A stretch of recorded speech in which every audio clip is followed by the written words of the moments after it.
Hi, everyone. Welcome to the final week of the course. So in this overview, I'm going to go over my expectations of the final exam essay questions.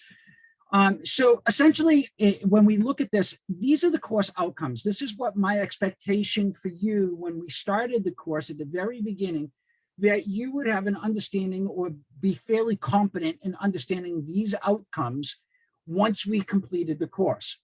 Excuse me.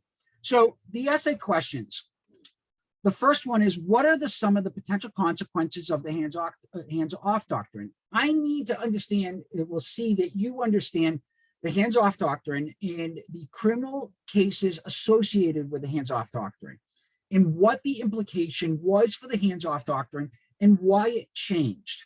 So you're going to need to know what started the hands-off doctrine and the purpose for it, what conditions inside correctional facilities across the country were as a result of the hands-off doctrine, in the criminal case that ended the hands-off doctrine, and what the potential of ending the hands-off doctrine had on correctional facilities across the country.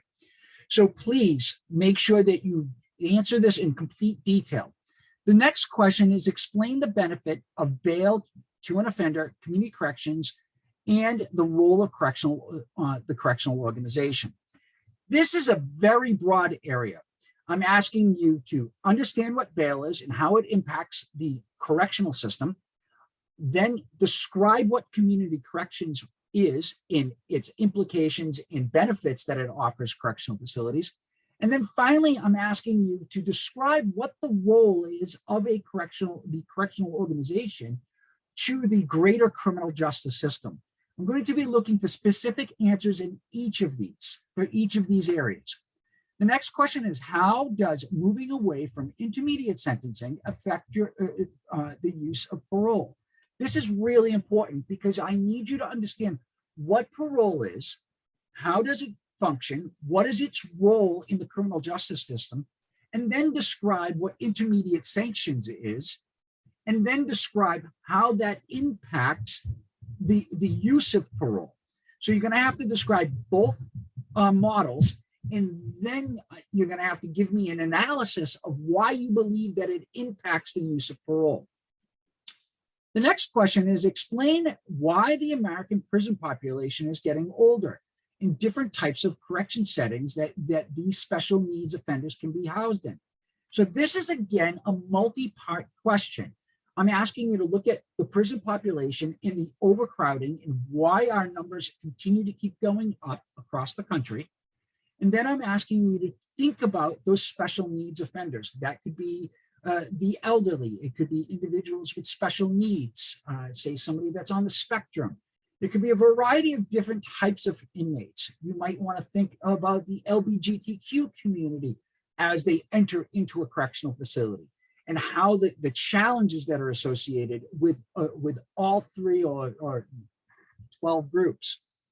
The final question is, explain Rhodes versus Chapman as an appropriate ruling in regards to inmate constitutional rights. This is the week that this is the question that focuses on the week of legal rights of offenders.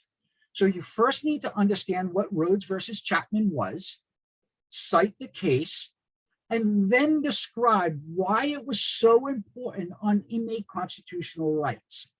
So what I'm asking is, for each one of these questions, I'm asking that you provide a 1 to 2 page essay on each question. So my suggestion is put the question at the top, your response to it, your sources, which are 2 for each of the essay questions, then start a new page with the next question, your response, your sources, so on and so forth, until you've moved through this. I highly recommend that you watch my course announcement or read my course announcement that has to do with the due dates for this exam and the essay questions.